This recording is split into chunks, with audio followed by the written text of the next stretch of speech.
This conference will now be recorded. Non, ça n'a pas l'air de... Ah, si, ça a l'air de marcher. Ok, bon, bienvenue tout le monde. Ce soir, on a le grand plaisir d'accueillir Daria, qui est une amie et une collègue de Nanterre, qui fait sa thèse sous la direction de Christian Lazzari à l'Université Paris-Nanterre sur la centralité du travail chez Marx et qui va nous parler ce soir de la lecture de Hegel par Axel Honneth. Bon, sans tarder, je te passe la parole, Daria.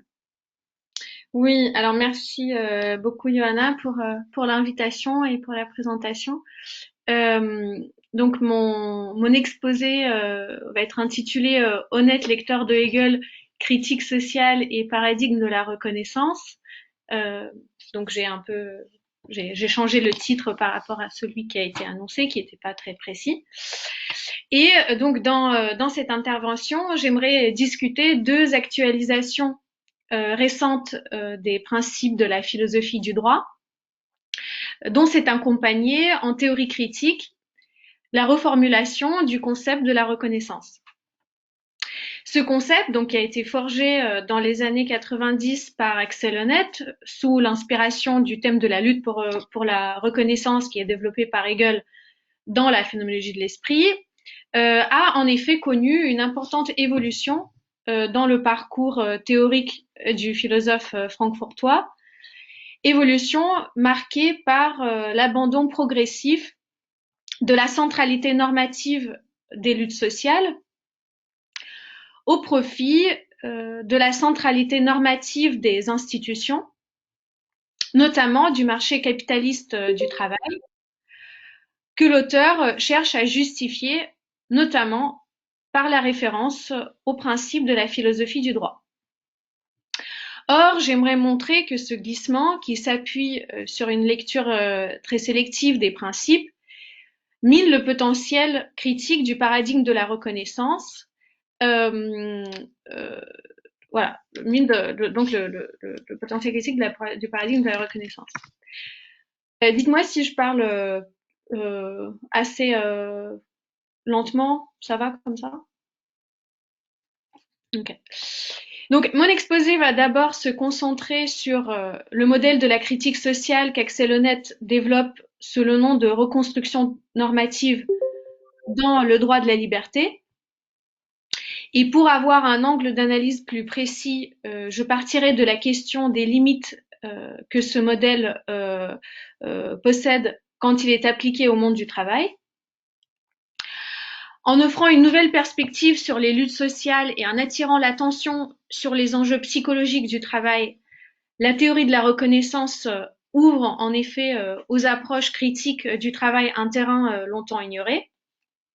Cependant, érigée en paradigme à part entière dans sa version institutionnaliste, elle conduit à une vision idéaliste de l'histoire et des rapports sociaux et à des propositions politiques bien décevantes.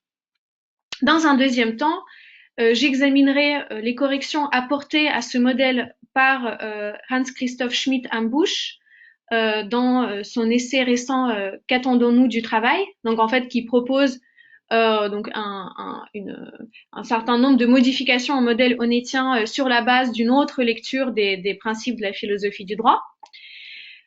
Et enfin, je formulerai quelques objections générales au paradigme de la reconnaissance dans sa version institutionnaliste. La psychodynamique du travail, qui, par la voix de Christophe Dejour, s'est intéressée à la problématique de la reconnaissance indépendamment et en amont de l'apparition de la lutte pour la reconnaissance en 1992, a joué un rôle non négligeable dans la promotion de ce concept pour analyser les phénomènes de la souffrance pathogène au travail. Tout en soulignant les divergences dans leurs approches, Christophe Dejour salue l'apport d'Axel Honneth à la théorie critique en exprimant l'espoir que le modèle de la reconnaissance permettent une discussion plus soutenue entre la psychologie et la sociologie du travail. De manière plus générale, on constate que le concept de reconnaissance est désormais bien installé au sein des disciplines empiriques ayant pour objet le monde du travail, où il vient se placer aux côtés des concepts critiques d'aliénation, d'exploitation, de domination issus de la tradition marxiste, jusqu'à les concurrencer dans une certaine mesure. Telle est en tout cas l'intention explicite du philosophe francfortois qui, dans son ouvrage Le droit de la liberté, paru en allemand en 2011 et traduit en français en 2015, conteste la théorie marxienne de l'exploitation et plaide en faveur de la traduction de Marx dans l'horizon d'une pensée plus conciliante avec l'esprit du capitalisme. La critique sociale ne passe plus chez Honneth par l'identification des contradictions structurelles du capitalisme, indépassables dans le cadre de l'ordre social existant. Il s'agit chez Honneth de mettre en avant les promesses de reconnaissance qui seraient immanentes à cet ordre social capitaliste lui-même. Donc je vous mets une citation dans le chat.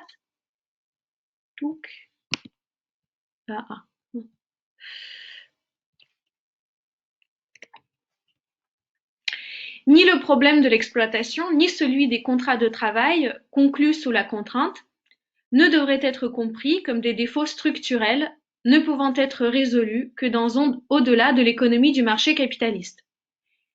Ils devraient, au lieu de cela, être envisagés comme des défis posés en fin de compte par les propres promesses normatives du marché, des défis qui ne pourraient donc se voir surmontés que dans le cadre du marché lui-même. Page 305 du droit de la liberté. Ce modèle semble présenter, au premier abord, un double attrait pour les approches critiques du travail. D'un côté, il prétend combler les insuffisances du concept marxien du travail, qui serait coupable d'un réductionnisme socio-économique, alors que la théorie honnetienne fait des sentiments moraux exprimés par les travailleurs et les travailleuses non seulement un objet légitime de connaissance, mais son objet central. L'indignation spontanée face au déni de reconnaissance est posée comme le moteur même des dynamiques de critique et de transformation sociale. Par là même, l'analyse de l'aspect psychologique des relations du travail acquiert un statut privilégié au sein de la théorie critique. Au cœur des luttes sociales, on ne trouve plus ni les moyens de subsistance ou les moyens de production, ni le pouvoir politique, mais avant tout l'image que le sujet a de soi, son identité médiatisée par le regard de l'autre. À côté des conflits traditionnels, se concentrant sur l'amélioration des conditions du travail, la hausse des salaires ou la réduction du temps de travail, réinterprétés sous l'angle moral de la lutte pour la reconnaissance, les revendications de rétribution symbolique et affective de l'activité productive peuvent être étudiées pour elles-mêmes. S'il redistribue ainsi les cartes entre la psychologie et la sociologie du travail au profit de la première, le paradigme de la reconnaissance offre à la seconde de nouveaux terrains d'investigation. D'un autre côté, c'est le cadre méthodologique qui semble distinguer positivement le paradigme de la reconnaissance parmi d'autres perspectives critiques sur le monde social. Fonder la critique sociale sur les attentes de reconnaissance exprimées par les acteurs sociaux qui s'en considèrent privés permettrait, selon Honneth, de tenir ensemble le critère de l'immanence et de l'objectivité. Sa critique serait immanente, ou est immanente, au sens où ces principes sont tirés de l'expérience sociale, susceptible de faire l'objet d'une enquête empirique, par opposition aux principes normatifs a priori, indépendants de l'analyse de la réalité sociale, tels qu'ils sont développés par la philosophie politique d'inspiration néo-kantienne. Et elle est objective dans la mesure où les attentes en question renvoient au socle de normes de la modernité largement partagé au sein de la société. Or, le parcours théorique d'Axel Honneth montre que ce pari, qui a été tenu dans la lutte pour la reconnaissance, finalement n'est pas facile à tenir. Il avoue ultérieurement que ce modèle de critique immanente ne satisfait pas pleinement aux critères de l'objectivité.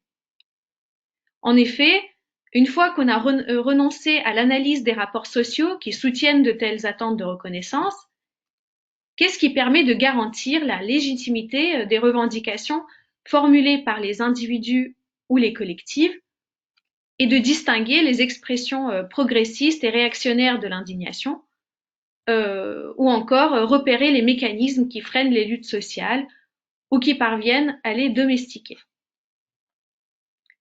On peut donc constater dans le paradigme de la reconnaissance l'existence d'une tension entre l'ambition critique, la volonté de donner à cette critique un critère immanent et la prétention à l'objectivité. Donc tenir ces trois exigences ensemble semble compliqué. Dans sa quête de l'objectivité dans l'immanence, Honneth finit par abandonner la critique qui se réclame d'attentes normatives structurant l'expérience sociale au profit d'un autre modèle qui part des principes normatifs inscrits dans les institutions existantes. Et ce modèle-là, eh bien, il prétend le tirer des principes de la philosophie du droit. Cela a des conséquences directes sur la manière dont il aborde désormais l'organisation capitaliste du travail. Afin de pouvoir critiquer le travail à la lumière des normes immanentes aux institutions, Honneth est finalement conduit à découvrir, après les y avoir placées, les promesses de reconnaissance dans le marché capitaliste.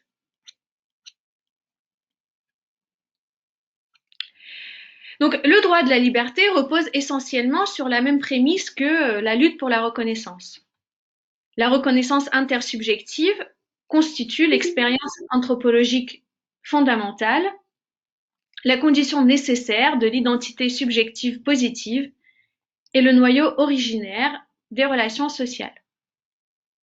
L'histoire est toujours appréhendée par Honneth comme un processus orienté vers l'approfondissement des rapports de reconnaissance, déclinés selon plusieurs sphères sociales, parmi lesquelles le travail occupe désormais une place privilégiée. Mais la référence aux luttes sociales ne joue désormais qu'un rôle secondaire sur le plan théorique. Celles-ci ne font que confirmer, à leur insu, les principes normatifs déjà incarnés dans les institutions fondamentales de la modernité. Selon l'auteur, ce déplacement ne remet pas en question la portée critique de la théorie de la reconnaissance. Celle-ci prend la voie d'une reconstruction normative qui consiste à évaluer les institutions et les pratiques sociales concrètes, non plus à partir des attentes subjectives, mais à partir des valeurs normatives immanentes à ces institutions elles-mêmes. Le geste critique vise alors, je cite Honneth, page 27, à les présenter comme non appropriées pour ce qu'elles sont censées représenter. Citation fermée. Autrement dit, il s'agit de démontrer leur adéquation encore imparfaite, donc l'adéquation encore imparfaite des institutions existantes, aux valeurs qui se situent pourtant à leur fondement. Ces valeurs sont déjà largement partagées et partiellement incarnées, mais leur pleine réalisation ne saurait être que le résultat d'un processus historique semé d'obstacles, de ruptures, de phénomènes de régression. Pour l'époque moderne, les valeurs en question peuvent se résumer à une seule, celle de la liberté. Comprise au sens de l'autonomie individuelle, la liberté possède cependant plusieurs figures qui peuvent entrer en concurrence. Liberté négative, d'abord, qui est celle protégée juridiquement d'agir sans être empêché par les contraintes extérieures.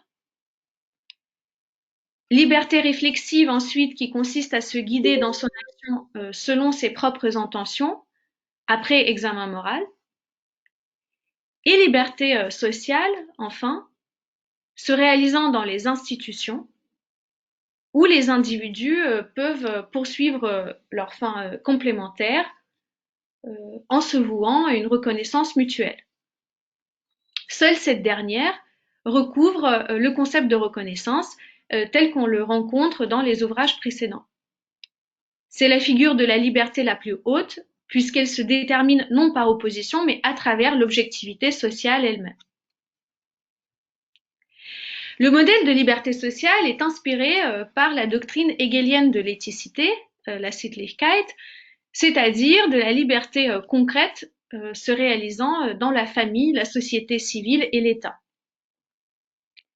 D'après ce modèle, toutes les sphères de la société sont pourvues d'un fondement normatif, celle de l'économie ne faisant en rien l'exception.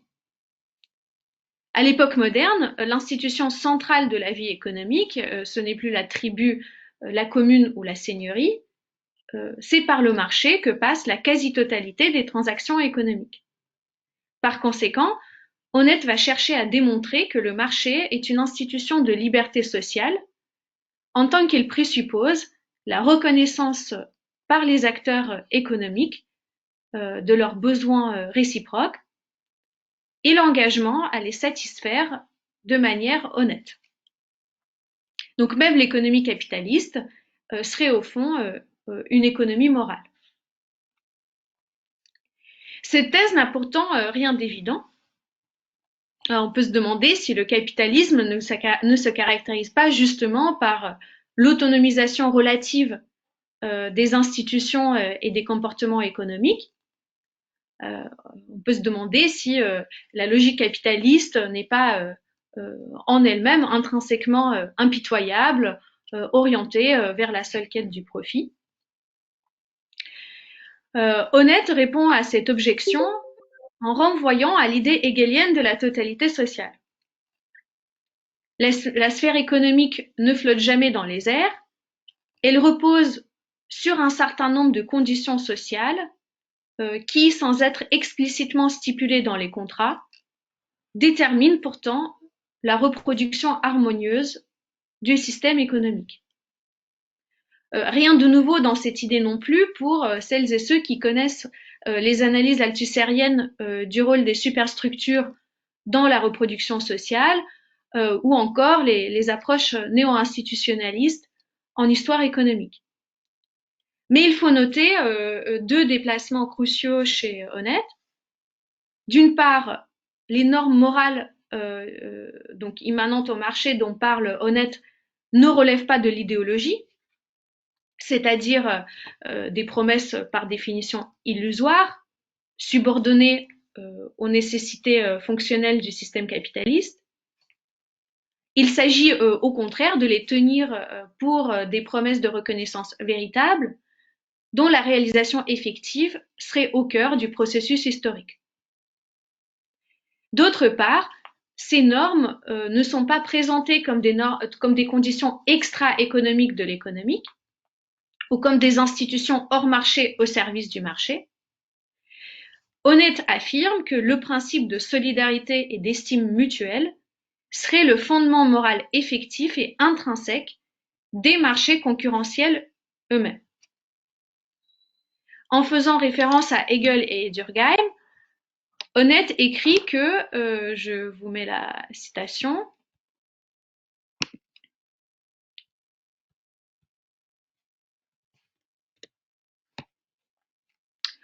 aucun de ces deux auteurs ne concevait ce système de règles morales précontractuelles comme un additif purement normatif à l'économie du marché, comme s'il n'avait à être imposé que de l'extérieur, à des calculs d'intérêt bien compris, se recoupant sans même le rechercher.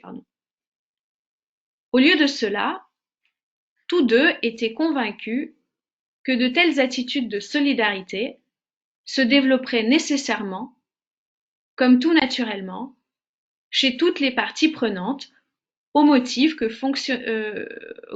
le fonctionnement sans heure du mécanisme du marché dépendait d'elle. Page 280. Mais cette thèse suscite une nouvelle objection. En effet, si la logique apparente des marchés capitalistes et les comportements qu'elle encourage rentrent en contradiction directe avec les principes censés les fonder implicitement, on voit mal quel type de démonstration pourrait apporter du crédit à cette affirmation.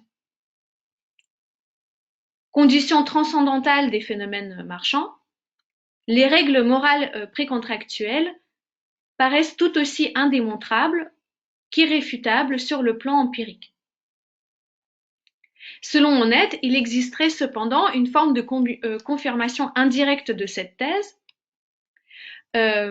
puisque le marché, selon lui, présuppose les rapports positifs de reconnaissance.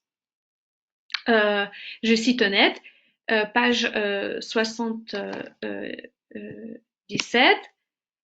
Il aurait été autrement impossible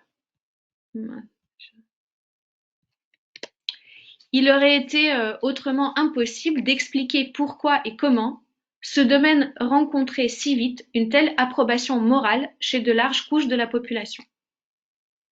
Donc si le marché s'est imposé comme le médium privilégié d'allocation des ressources et de la satisfaction des besoins sociaux, c'est, nous dit Honneth, grâce au développement au XVIIIe siècle d'une nouvelle culture consumériste.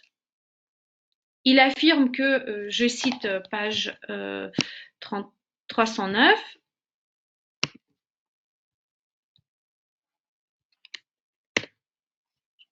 non seulement le développement rapide, mais aussi la légitimation sociale du marché capitaliste furent en grande partie, dès le tout début, redevables à son apparente capacité d'informer rapidement les sociétés commerciales au sujet des biens de consommation de plus en plus demandés par les consommateurs privés. Quid des expropriations et des enclosures des terres communales, de la prolétarisation des couches paysannes et de la misère des classes laborieuses urbaines, de la rivalité interétatique et des conquêtes coloniales, des luttes, des alliances et des compromis de classe. Dans cette histoire qui semble être écrite du point de vue des vainqueurs, la violence de l'accumulation primitive s'efface derrière l'image d'une diffusion progressive et relativement paisible de l'économie de marché, qui jouirait d'emblée d'une légitimité sociale en vertu des promesses d'une satisfaction plus efficace des besoins sociaux. Honneth n'explique pas d'où viennent à leur tour les nouveaux besoins, en expédiant cette question comme étant dépourvue d'intérêt, mais suggère, donc encore une fois en faisant référence à Hegel, qu'il s'agit avant tout d'un progrès supplémentaire dans la réalisation des rapports de reconnaissance. Je cite Honneth, page 310. Les sujets, au moyen des possibilités d'achat individuel leur étant ouvertes par le marché des biens de consommation, apprendraient à s'envisager comme des consommateurs libres de former, en recherchant et en acquérant des marchandises, leur volonté personnelle et donc leur identité. Avec plus d'évidence que nombre de ses disciples, Hegel comprit qu'il était question, avec cette sphère entière de la consommation médiée par le marché, et en dépit de tout le fourmillement d'arbitraire, d'une relation intersubjective d'un être reconnu, Anerkennungssein. En vain chercherait-on à ternir ce tableau en évoquant les multiples formes de résistance auxquelles s'est heurtée l'instauration d'un nouveau système économique. Qu'elle se manifeste sous la forme négative d'émeutes du pain ou de boycott, ou bien prennent la forme positive de coopératives de consommation, ces résistances sont toujours inscrites par Honneth dans l'horizon normatif du marché capitaliste. Elles témoignent du fait que, je cite Honneth, page 314, les consommateurs, à travers de telles prises de position, entendent rappeler aux producteurs qu'ils sont engagés dans une relation de reconnaissance générée par le marché.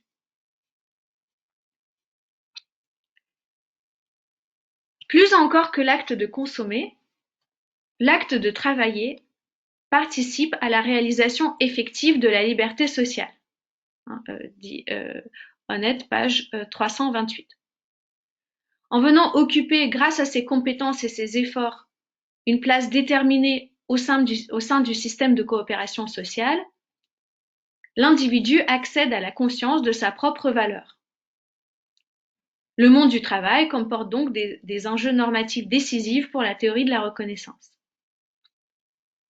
En prenant toujours Hegel pour témoin, Honneth affirme que le marché capitaliste du travail est porteur des promesses morales suivantes.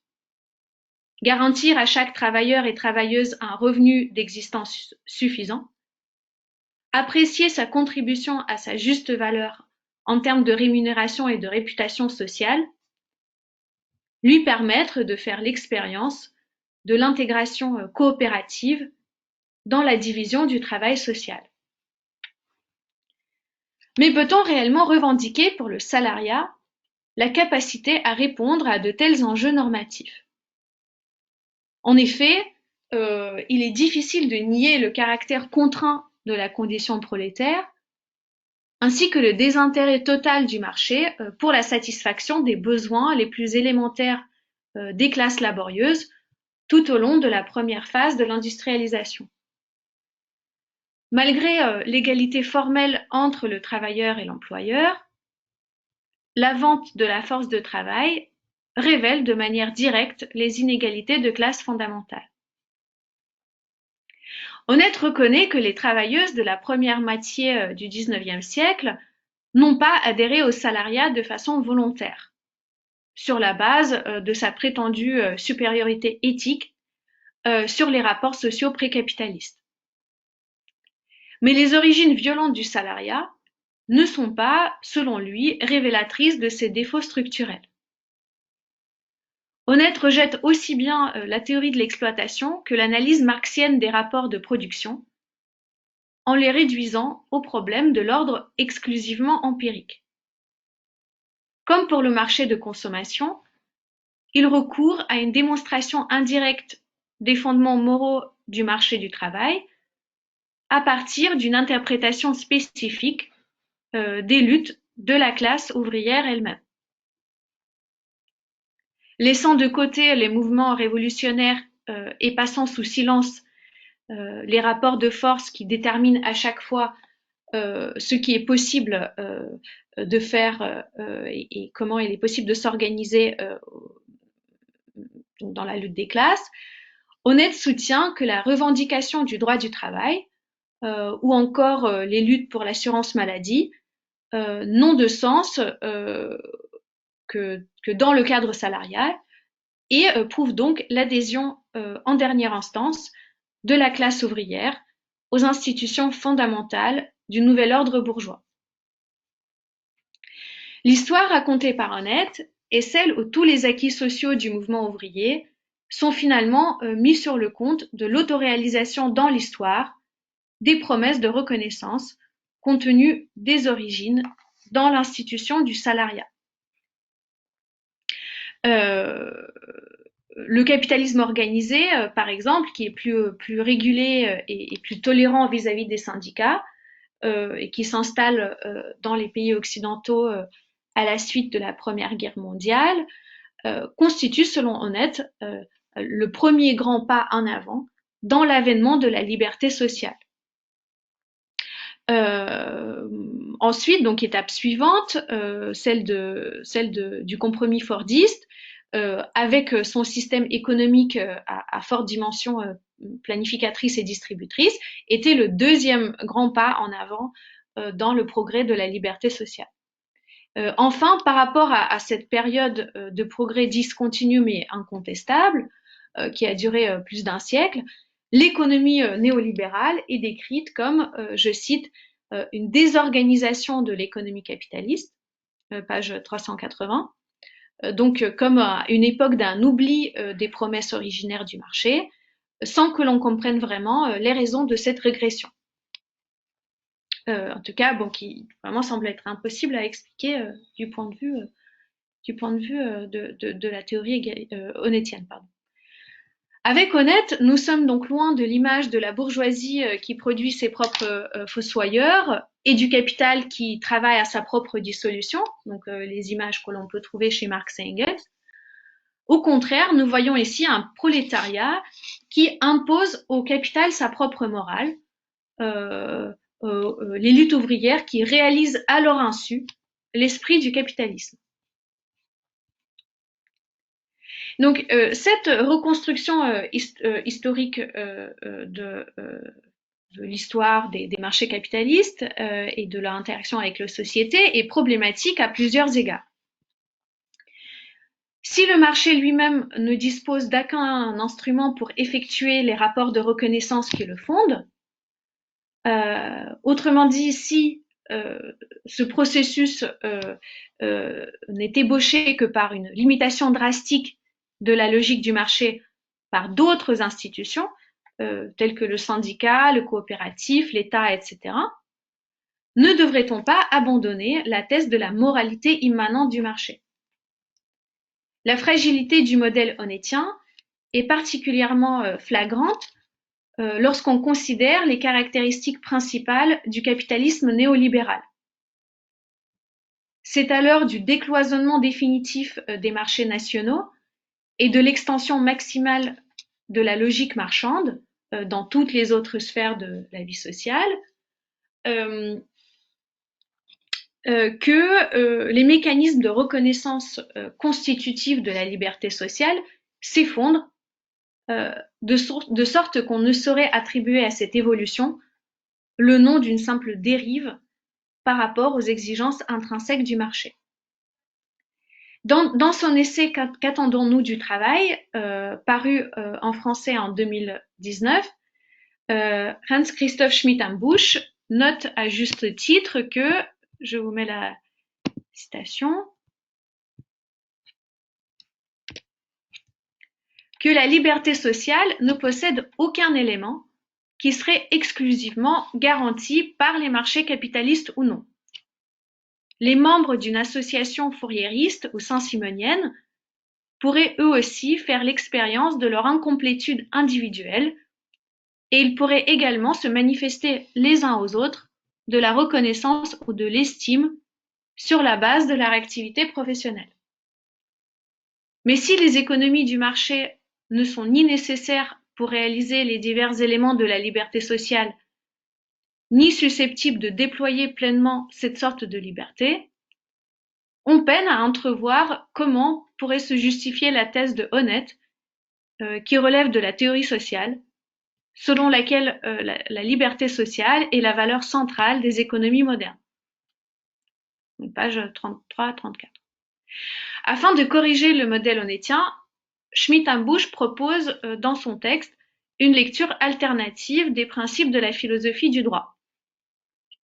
L'auteur soutient que l'on trouve chez Hegel l'idée d'une ambivalence normative des marchés. Donc c'est la thèse qu'il formule page 6 de son essai. D'un côté, le marché offre bien la liberté négative, juridiquement garantie, de choisir par soi-même sa profession. Cette possibilité pour l'individu de déterminer par soi-même sa place au sein de la division sociale du travail, à laquelle on doit accorder le statut d'une valeur éthique, constitue la différence entre la société civile bourgeoise et la société précapitaliste, où l'appartenance à un groupe social est fixée de manière héréditaire. Je cite Schmidt-Ambusch, page 44.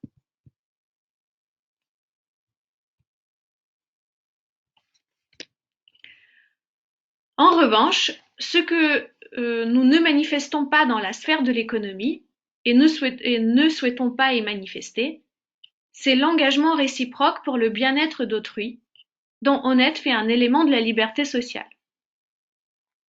Sur le marché, la complémentarité des tâches ne fait pas l'objet de la conscience individuelle.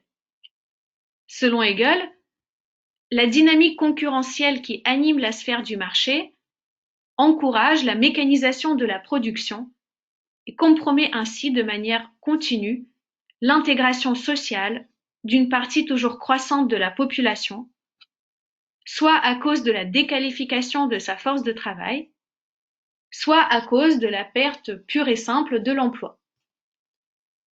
En elle-même, l'économie de marché ne peut pas garantir à chacun la possibilité effective d'acquérir les compétences souhaitées et d'exercer un travail qui correspond à ses compétences. Elle ne peut pas protéger les individus des emplois vides de sens, ni même leur garantir un revenu de subsistance. Donc, et ça, tout ce développement, tout ça, on le trouve dans le développement sur la pauvreté et la notion de la populace. Schmitt-Ambush réfute ainsi l'idée selon laquelle le marché capitaliste comporterait en principe des ressources suffisantes pour répondre à toutes les aspirations normatives des salariés. Il décèle dans l'analyse hegelienne de la société civile une contradiction entre la normativité propre à la sphère des échanges et la normativité propre au monde du travail, dont la réalisation repose sur des institutions spécifiques qui ne sont pas structurées selon les mêmes principes que le marché. Chez Hegel, ce sont en effet les corporations qui, soutenues par l'administration de l'État, assument tant bien que mal la fonction des institutions de reconnaissance à rebours des tendances enclenchées dans la société civile avec l'instauration de l'économie de marché. Mais en dernière instance, les économies capitalistes sont, je cite Schmitt-Ambush, chroniquement instables du point de vue institutionnel. Page 55. C'est-à-dire, chroniquement instables du point de vue institutionnel, c'est-à-dire vouées à osciller en permanence entre la poursuite de la liberté négative et la poursuite de la liberté sociale, sans jamais pouvoir concilier ces deux types de liberté de manière durable.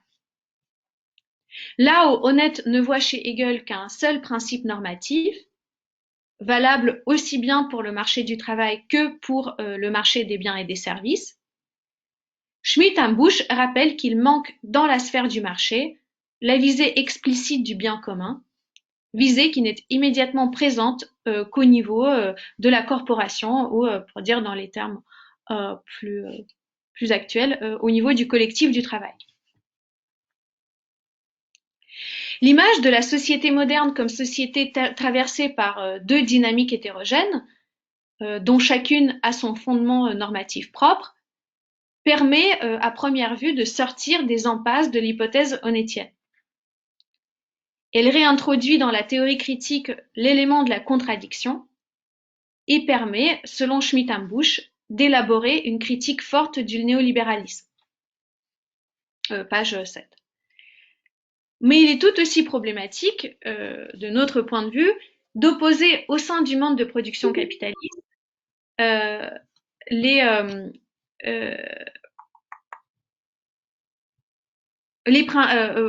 d'opposer au sein du mode de production capitaliste les principes de la sphère de la circulation aux principes de la sphère de la production, que d'analyser ce mode de production en termes d'économie morale, tendue vers l'horizon normatif de la liberté sociale. Pourquoi les promesses normatives de l'entreprise capitaliste différeraient-elles profondément des promesses normatives des marchés capitalistes? Les deux auteurs semblent délibérément faire l'impasse sur l'analyse du capital, que l'on peut, avec Marx, définir comme la valeur qui se valorise à travers l'exploitation de la force de travail salariée. C'est comme si on oubliait que la valeur était d'abord produite dans la sphère de la production, qui est elle-même intrinsèquement modelée selon l'exigence de l'extraction des quantités toujours plus grandes de surtravail.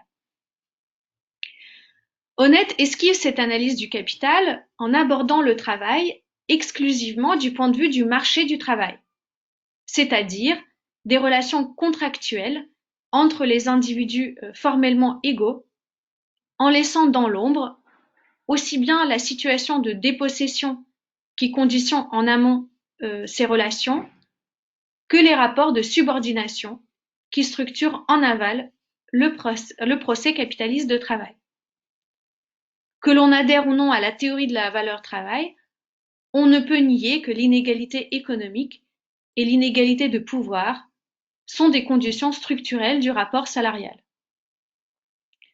Schmitt-Hambusch problématise la question de l'accès inégal aux droits de propriété et celle des rapports de pouvoir, mais il les considère comme des effets des promesses normatives propres à la sphère du marché, la promesse d'agir par sa détermination propre, plutôt que comme des conditions matérielles de la reproduction du capital analysées dans toutes ses phases successives. Donc pour résumer, il manque aux deux approches de Honneth et de Schmitt-Hambusch cette notion de procès global de circulation du capital et l'analyse de cette circulation dans ses phases successives, donc qui passe à la fois par le procès de production, mais aussi par le marché. Les difficultés du modèle alternatif proposé par Schmitt-Hambusch tiennent donc essentiellement à ce qu'il reste ancré dans le paradigme honnétien de la reconnaissance, tel qu'il est développé dans le droit de la liberté. Plutôt que d'accepter que le capitalisme n'a pas de fondement normatif, qu'il est intrinsèquement amoral, voire immoral, l'auteur de Qu'attendons-nous du travail tente de résoudre le problème d'un décalage radical entre la réalité sociale du capitalisme et ses normes immanentes, en distinguant deux types de normes et en accordant à la seule sphère de la production, donc représentée par les corporations ou par des collectifs de travail, le statut d'institution de reconnaissance. Politiquement, cette démarche aboutit peut-être à une critique plus forte du néolibéralisme et un plaidoyer plus sérieux en faveur de la régulation des marchés, mais elle laisse intacte l'adhésion en dernière instance à l'ordre social capitaliste. C'est une perspective qui conjugue la dénonciation des effets destructeurs de la logique du marché sur le monde du travail, sur le monde du travail, et la résignation honnêtienne devant le caractère indépassable de l'économie capitaliste de marché, puisque le marché s'avère indispensable à la satisfaction des attentes normatives de liberté négative. Au lieu d'opposer les normes sous-jacentes de la sphère du marché à celles du monde du travail, qui ne représentent que des moments particuliers du mouvement global du capital, il faudrait sûrement revenir à la notion des classes sociales, au point de vue, intérêts et attentes normatives divergents. Il faudrait admettre l'idée que leur vision du monde et leurs objectifs puissent manquer d'un sol commun partagé et que les luttes de classe ne s'arrêtent pas à la revendication de la reconnaissance par la classe adverse. Mais cela demanderait à sortir du paradigme de la reconnaissance comme relation anthropologique fondamentale et comme base de toute transformation institutionnelle. Présupposer celle-ci revient en effet à poser l'intégration sociale des individus au-dessus de la visée de l'émancipation, dont on ne peut exclure qu'elle puisse passer par un moment de désintégration sociale, par ce que Hegel thématise dans les principes de la philosophie du droit en termes de rébellion de la populace. C'est la fin.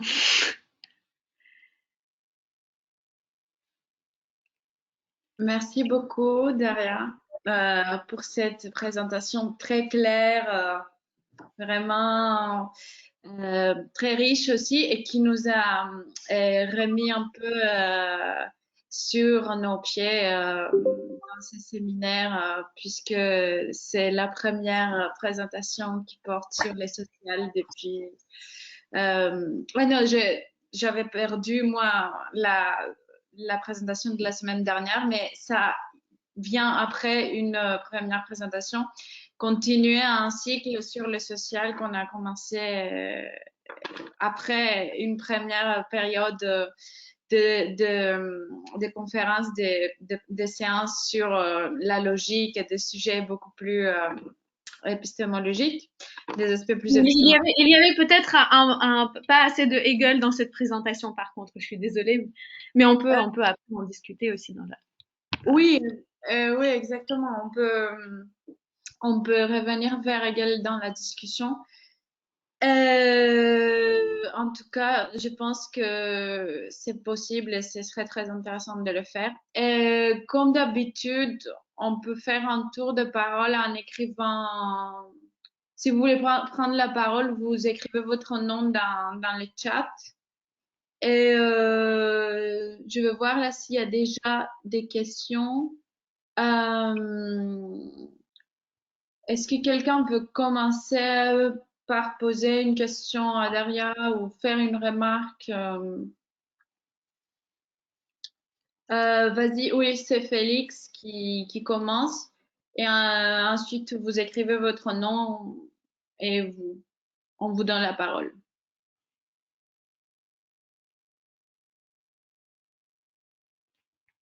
Salut Daria, ça va? Salut, et toi? Merci beaucoup pour ta présentation. Je suis de l'avis de Aurélia. Je trouve que c'est hyper éclairant sur la manière dont Honnête prend en charge cette question du travail et euh, c'est quelque chose que j'avais déjà senti en lisant l'idée de socialisme et en fait, en effet, le droit de la liberté, ça a l'air d'être un texte vraiment central sur cette question. Du coup, je voulais te poser une question, je pense assez simple, mais j'imagine que la réponse sera compliquée.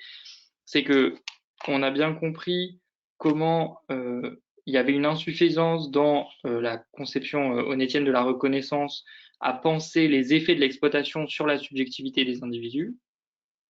Et alors du coup, la question que je te pose, c'est comment est-ce qu'on peut repenser la manière dont l'exploitation dans le travail, elle touche la subjectivité des individus, la manière dont elle la forme et dont elle la modifie, puisque Honnête ne parvient pas vraiment à le faire, si j'ai bien compris ce que tu défends comme propos. Voilà.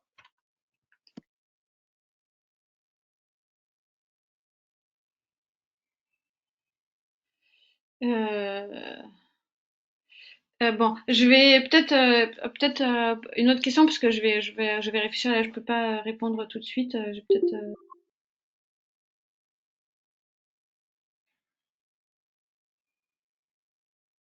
Oui, on peut faire comme ça. D'habitude, on fait question-réponse, mais on peut prendre. Euh, Moi aussi, j'aurais une question, voire deux, et je sais pas si sans doute il y a d'autres.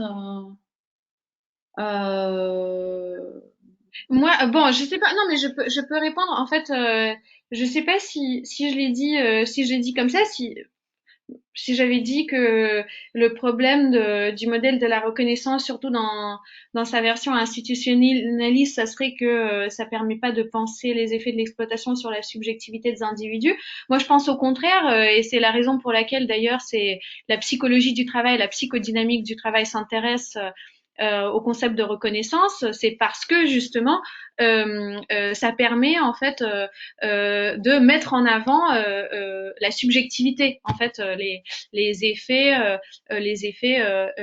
délétères du travail contemporain sur la subjectivité. C'est pas ça en fait l'insuffisance de ce concept, de ce paradigme, c'est plutôt de penser les, enfin, c'est plutôt de penser les luttes sociales euh, et enfin de penser en fait enfin, l'incapacité d'accorder une vraie radicalité, je pense, aux luttes sociales, puisque ce paradigme inscrit toujours déjà les luttes sociales dans l'horizon de la réalisation des normes immanentes au marché capitaliste. C'est plutôt ça, en fait. C'est pas, euh, je pense que c'est pas, oui, voilà, c'est pas, bon, je répondrai comme ça, je sais pas si c'est.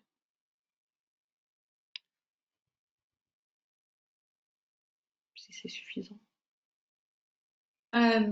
S'il y a pas de, s'il y a personne qui veut prendre la parole, je pourrais aussi poser deux questions à Daria. Euh, ma première question, ce serait, et c'est aussi une remarque, c'est ce que je viens de découvrir maintenant avec ton exposé très clair. Moi, j'avais lu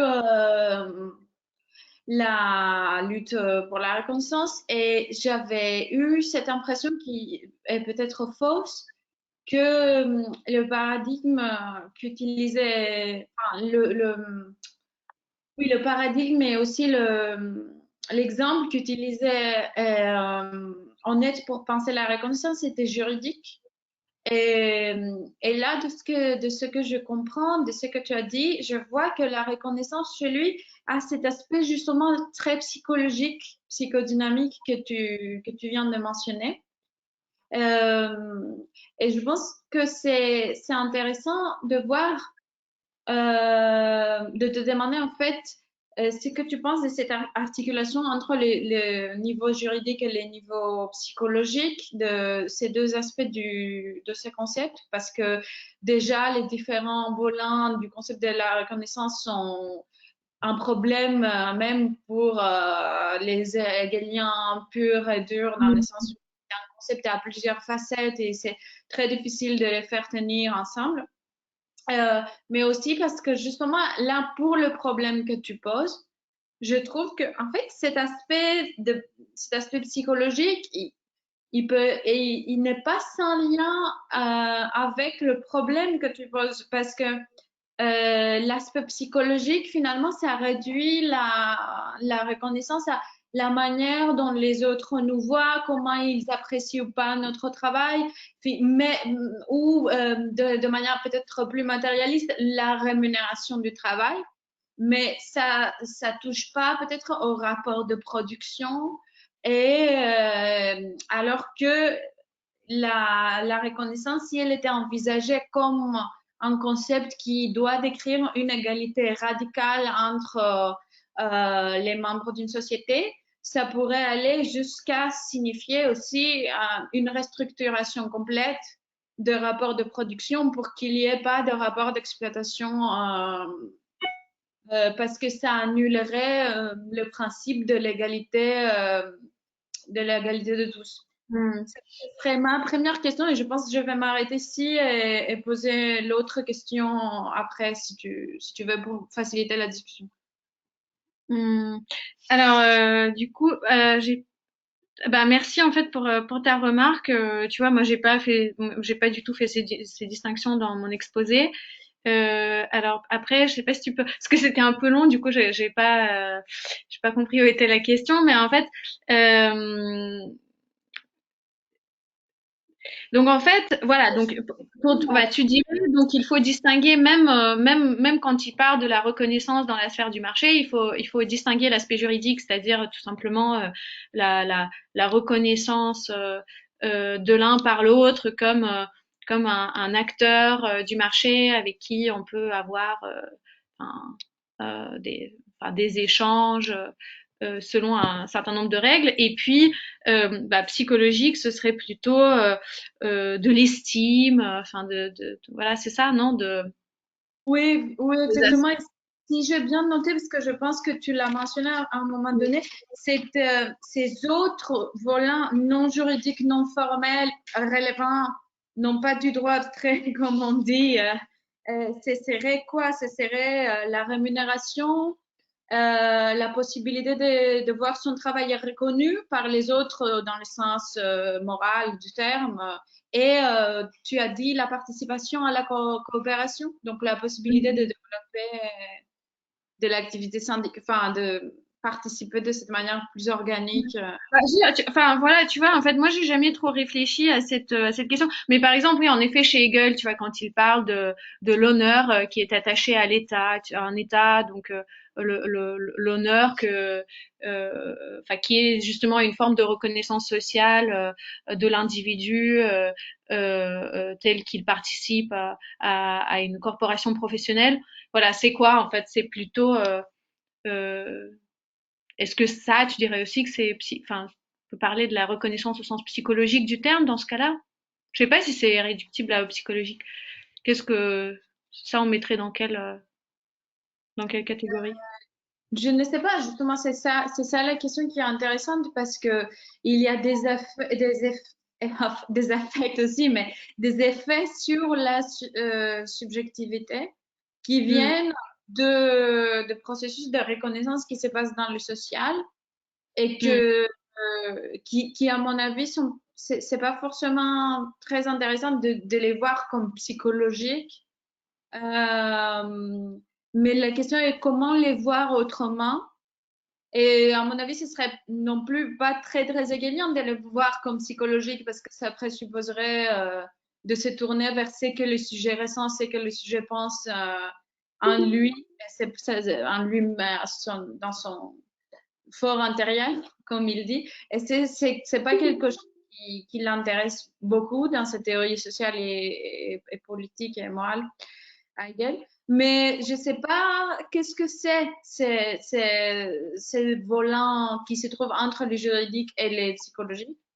Et je hmm. pense que Hegel résout ces questions d'une manière qui passe par l'État et donc enfin, par l'identité après du citoyen et tout. Donc, je ne sais pas exactement si c'est utile pour nous de chercher quelle serait la réponse hegelienne classique, mais peut-être que, je ne sais pas, dans le cadre marxiste que j'ai l'impression est le tien, ça pourrait être une égalité très radicale. Donc, même une égalité qui ne serait pas possible dans le capitalisme parce que ça présuppose des rapports de travail, des rapports de production et Hmm. d'exploitation dans le capitalisme, alors que dans le communisme, on pourrait dire que, je sais pas, le travail, il serait structuré de manière différente.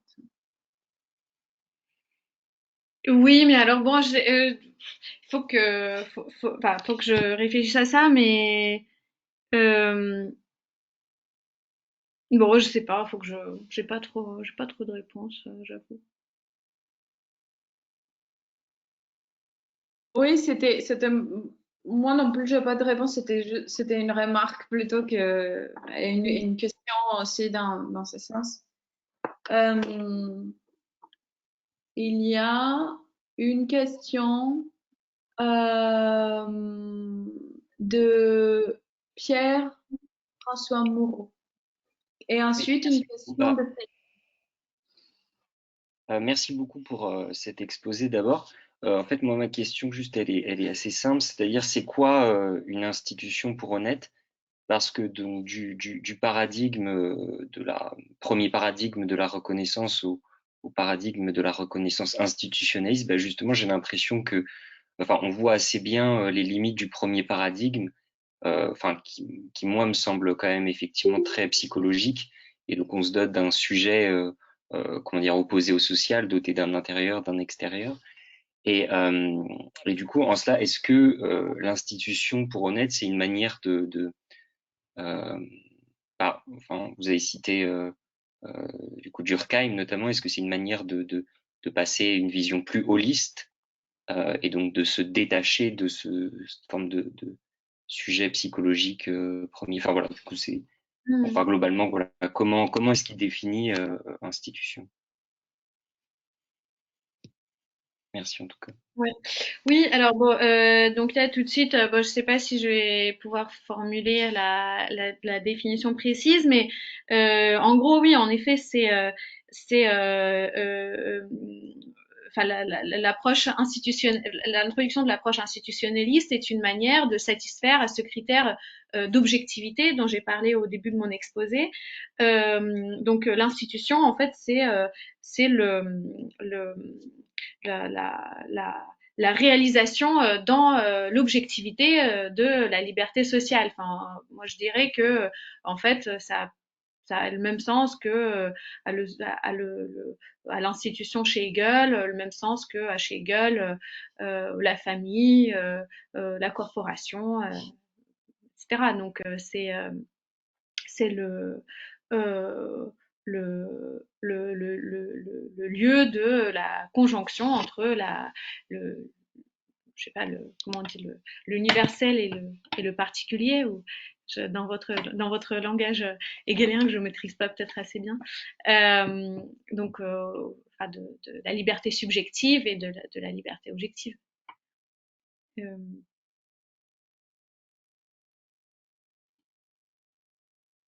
D'accord, ok. Bah, merci beaucoup, c'était très clair. Merci. Il y a une question par Felipe, si je ne me trompe pas. Salut. En fait, vous m'entendez? Oui. J'ai une question à propos du livre, le droit de la liberté. Je n'ai lu que des morceaux de ces livres, mais si on pourrait penser un peu cette relation avec Hegel là, et un peu cette relation avec Hegel dans l'histoire de l'école de Francfort, parce que dans un sens, Honneth, il fait un retour à Hegel après la génération kantienne de, de l'école de Francfort, de Habermas. Mais c'est un retour à Hegel qui est vraiment différent parce que bon, la première génération, disons, de l'école de Francfort comprenait la théorie critique comme une continuation de la critique de l'économie politique, où la relation avec Hegel était surtout avec bon, on pourrait penser la relation entre philosophie et théorie sociale à partir de la science de la logique même. Mais ce retour à Hegel que fait Honneth, il veut rejeter tous les caractères systématiques de la philosophie hegelienne. Donc, il cite pas, ce que je me souviens, qu'il cite pas le vieux Hegel, et juste le jeune Hegel. Et donc, il revient, bon, il veut faire en fait, il rejette toute l'idée des critiques de l'économie politique pour faire une philosophie de l'économie. Et c'est un peu ça qui fait maintenant cette nouvelle génération, quatrième, je sais pas, de l'école de Francfort, comme par exemple Raël Yagi. Euh, ils veulent, euh, ils veulent chercher la normativité du marché. Et donc, mais en fait, c'est presque le marché est presque une institution anthropologique qui ne pourrait pas être surmontée, quoi. Donc, il faudrait réguler à partir de cette normativité euh, donnée par les marchés. Donc, bon, c'est ça. Si tu pourrais commenter un peu ces sens de ces rapports à Hegel qui a, dans un sens, une relation positive avec l'idée du marché, quand même. Ouais. Bah oui, bon après, je sais pas. Bah merci pour le début parce que moi je connais vraiment pas très bien la première génération de l'école de Francfort. Euh, mais oui, je pense que enfin on est d'accord que c'est enfin il y a un rejet du caractère systématique de la philosophie hegelienne, bon, et qu'il il fait déjà, bon, ici il fait jouer les principes de la philosophie du droit contre le jeune Hegel, et puis aussi il ne retient pas même à l'intérieur enfin dans sa lecture de la philosophie de la philosophie des principes du droit, des principes de la philosophie du droit, pardon, ne retient pas tous les éléments qu'on trouve chez Hegel. Et il me semble d'ailleurs que justement dans le droit de la liberté, euh, il, euh, il ne, comment dire, euh, il ne distingue pas justement, par exemple, le marché et la corporation. donc il part du marché de travail. J'ai l'impression donc qu'il prend certaines caractères que Hegel attribue à la corporation pour les attribuer au marché. Euh, donc oui, c'est en plus comment dire, tu vois, c'est pas comment dire, c'est pas un commentateur de Hegel, donc c'est quelqu'un qui cherche à s'en servir pour défendre en effet cette idée du marché comme une institution anthropologique indépassable puisqu'elle euh, voilà, satisfait aux attentes normatives du sujet moderne. Euh, il n'y a pas du tout, enfin, c'est l'aspect, le, comment dire, euh, tout cet aspect, euh, comment dire, hum, enfin, toute cette analyse de la société civile chez Hegel, l'analyse du marché comme lieu de scission, lieu de la perdition, euh, euh, tout ça, c'est complètement absent, j'ai l'impression, chez Honnête. Euh, et euh, enfin aussi, il minimise les analyses que Hegel fait de la pauvreté dans la société, enfin, quand il parle de la société civile, euh, de, euh, enfin de, comment dire, euh, de l'écart toujours croissant entre les riches et les pauvres, de la déqualification, de la dégradation du travail, etc. Euh, ça, euh, ça aussi, ce sont des aspects qui sont négligés chez Honnête.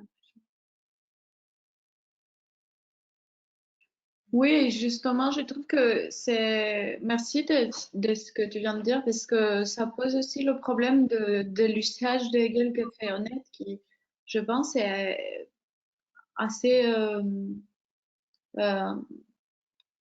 particulier, sinon problématique, du moins du point de vue hegelien classique, hein. Parce qu'on ne sait pas dans quelle mesure on peut le- l'interpeller par rapport à ce que serait plus ou moins une doctrine hegelienne ou pas. Félix Maigret a une question. Euh, Oui, merci Johanna. C'était pour réagir à ce que tu viens de dire sur l'idée du marché qui est présenté comme cette espèce d'institution anthropologique, mais du coup, je me demandais que si on la rejette et si on considère que cette description-là, elle rend pas vraiment compte de ce qu'on peut voir dans les phénomènes, enfin dans le déploiement de l'histoire des sociétés modernes et de la manière dont l'économie, elle s'est progressivement organisée, euh, on peut pas quand même conserver l'idée enfin, d'attente normative en fait? Est-ce qu'il n'y a pas des attentes normatives dans d'autres institutions économiques que le marché et le marché du travail?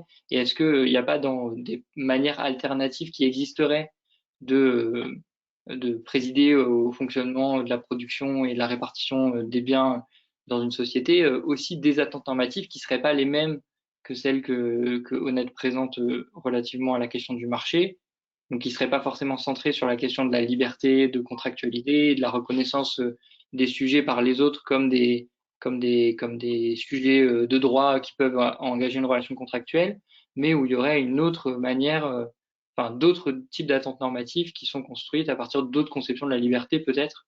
Voilà, Mm, je me demandais si est-ce qu'on peut envisager d'autres institutions dans ce, enfin, mm. et qui permettrait de garder l'idée d'attente normative du coup. Hmm. Ouais, alors je vois ta question.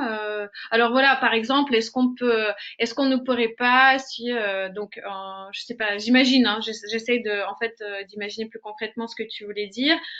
Si on prend, je sais pas, on se projette dans la société communiste, est-ce qu'on peut pas considérer que le kolkhoz, bon, le kolkhoz c'est peut-être plutôt un retour en arrière, mais en gros que d'autres institutions de ce type ou des coopératives ou des choses comme ça, des assurances comportent, c'est ça en gros ta question en fait. Ouais.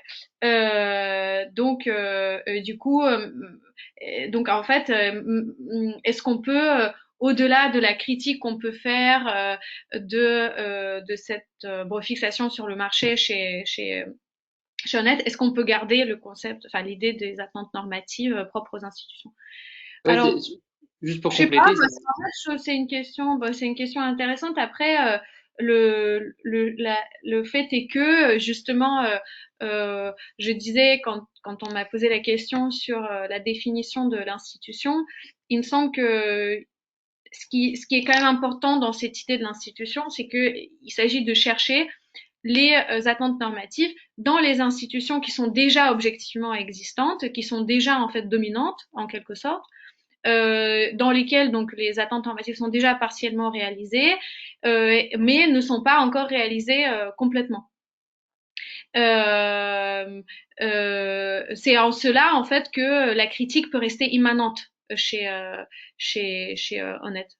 Donc du coup, quand on dit ah bah d'autres institutions qu'on peut réaliser, est-ce qu'on peut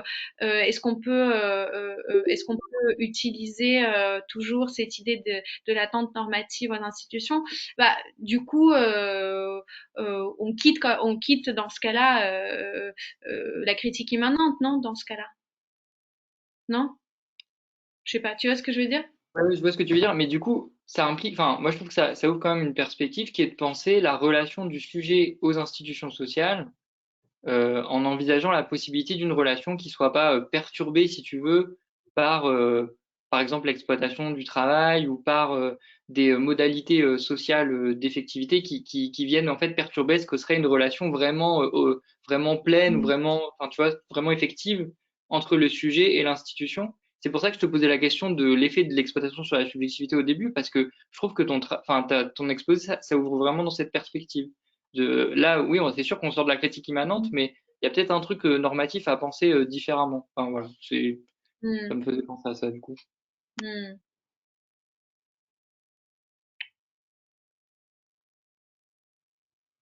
ok. Euh, Il y a quelqu'un qui veut poser une question parce que moi j'avais une deuxième question, mais je donne volontiers mon tour à quelqu'un qui n'a pas encore parlé ou qui a déjà parlé. Ok. Tu as dit à un moment, enfin, c'est lié avec ma première question, mais tu as dit à un moment que il y a cette oscillation entre liberté négative et qui serait la liberté propre au marché, et une autre forme de liberté positive ou collective, ou je sais pas comment on peut la qualifier, qui comment? Sociale. Liberté éducative et liberté sociale. Oui. Et c'est une dynamique qui, à mon avis, mais c'est pas mon avis, c'est un avis que j'ai par des lectures, c'est une dynamique qui est propre à Hegel, dans le sens où Hegel, il décrit la liberté moderne comme paradoxale, justement parce c'est ça la contradiction de la modernité au sujet de la liberté, le fait d'être pris dans un conflit entre la liberté de l'individu, qui est une liberté négative, plus ou moins, et la liberté du social, qui est une liberté qui doit être pensée de manière positive. Et en fait, et, Hegel résout ces paradoxes par l'État. Il ne les résout pas dans l'idée de... En fait, il y a plusieurs moments Hmm. euh, social et le marché, il ne serait pas du tout le plus haut moment dans lequel on peut résoudre les paradoxes. Si on peut résoudre les paradoxes, en hegelianisme, normalement, on les résout en allant vers le moment de réconciliation le plus haut et pas dans le marché. Donc, en fait, je ne sais pas comment Honnête est-ce qu'il peut vraiment tenir cette position, comment est-ce qu'il reprend ces paradoxes et oui, voilà, c'est Mhm. Bah, en effet, en fait, c'est justement en fait Schmitt-Busch qui propose cette lecture-là de Hegel, donc de dire que il y a dans les sociétés modernes, dans la sphère des échanges économiques, une oscillation entre la liberté négative et la liberté sociale. Donc la liberté négative, il la situe donc du côté du marché, la liberté sociale, il la situe du côté de la corporation, du collectif du travail. Il dit que voilà, on peut pas en fait justement dans cette sphère-là, dans la sphère des échanges de la production, jamais résoudre cette contradiction. Et donc en effet, il rappelle que Hegel non plus, bah, il ne prétend pas résoudre cette contradiction au niveau de la société civile et qu'il y a besoin d'introduire l'élément d'État. Mais en fait, honnête. Il n'accorde finalement aucun statut moral à la liberté négative. Chez lui, elle a pas de statut, elle a pas de statut moral. Enfin, elle a pas de, c'est pas une valeur morale euh, chez Honnête. Et cette thèse, c'est également la thèse sur la nature paradoxale de la liberté. C'est aussi une thèse de Karen, j'oublie son, Karen de Boer, pardon, qui, qui a écrit sur le concept de liberté et sur le dissensus, donc la possibilité de contestation à l'intérieur de la société, selon. C'est quoi le livre? Ah, tu peux le mettre dans le chat? Je vais chercher la citation exacte pour la mettre.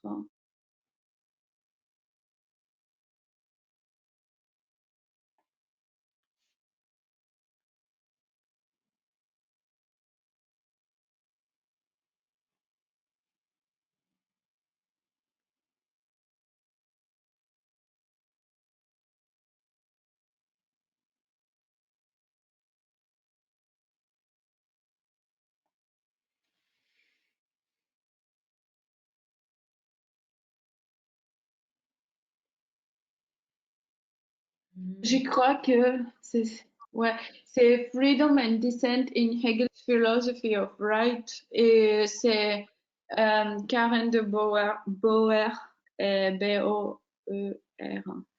qui soutient cette thèse. Et ce qui est intéressant, c'est qu'elle le fait aussi avec beaucoup d'informations historiques sur le rapport de Hegel à des mouvements sociaux étudiants de son époque. Notamment les mouvements de corporations étudiantes de Bolshevik.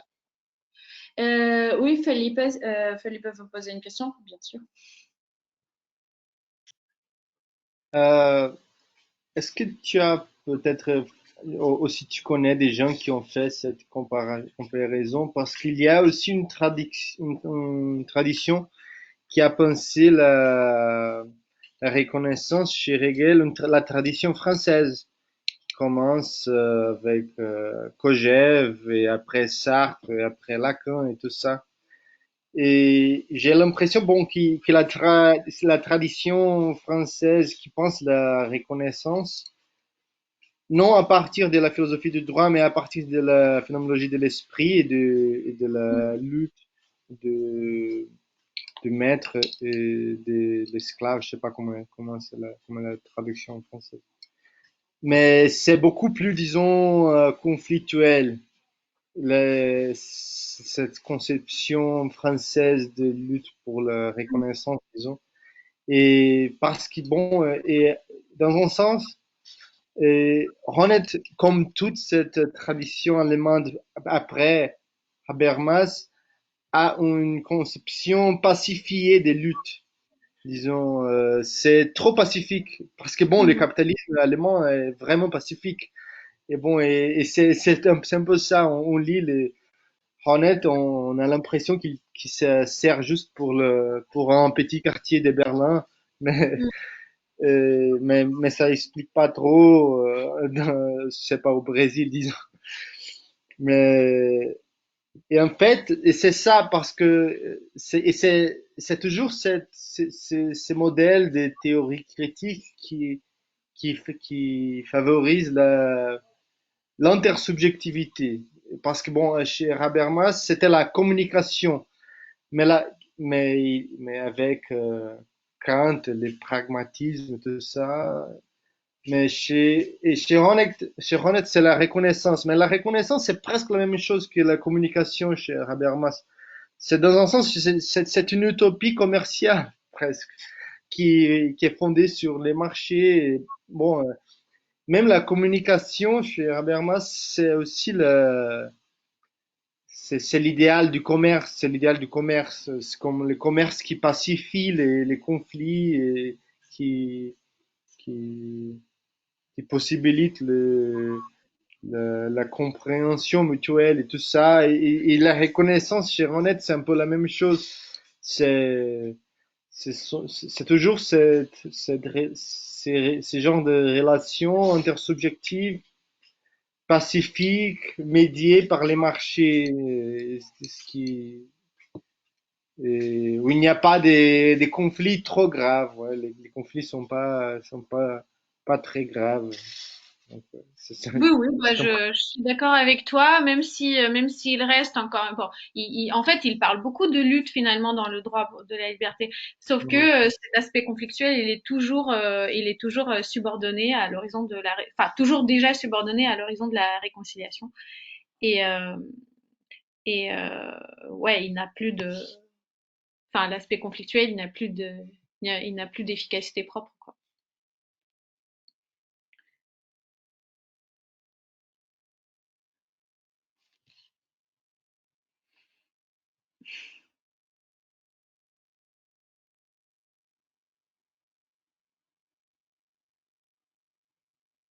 Oui, et je pense qu'on revient toujours à ces points à chaque fois qu'il est question de l'école de Francfort en général, mais surtout quand on parle de Honnête, de, c'est la troisième fois que je vais le dire ce soir, mais on revient toujours à cette question du rapport à Hegel et de quelle place a sa théorie, parce qu'il y a des choix de corpus, il y a des choix interprétatifs, il y a l'isolement de certains concepts, et c'est tout à fait légitime de le faire, mais je me demande jusqu'où ça reste intéressant et finalement, qu'est-ce que ça apporte finalement d'utiliser Hegel pour dire un certain nombre de choses qui pourraient être dites aussi sans lui, d'une certaine manière, puisqu'on s'émancipe tellement de son cadre conceptuel et systématique. Euh, voilà, enfin, c'est un peu provocateur ce que je dis, mais je pense que c'est en partie vrai pour honnête.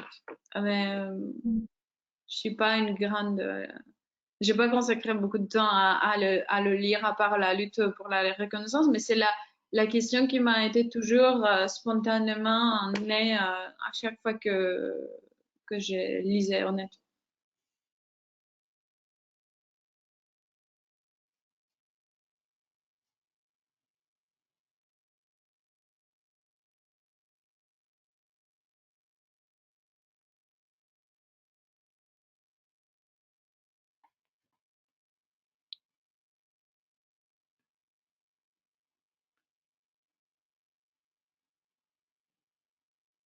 Bah écoute, moi je sais pas, tu vois, il y en a, je sais pas, je suis peut-être pas, euh, bon, je suis finalement pas une assez grande spécialiste de Hegel, quoi. J'ai, bon, j'ai lu un tout petit peu les principes de la philosophie du droit aussi pour travailler sur le droit de la liberté, euh, euh, mais C'était juste une provocation plus ou moins pour partager aussi un sentiment de lecture. C'était pas et des questions qui me sont nées. Mais en tout cas, j'avais trouvé ça très intéressant, c'est que tu avais relevé une autre fois dans une discussion quand tu avais commenté un extrait de Principe.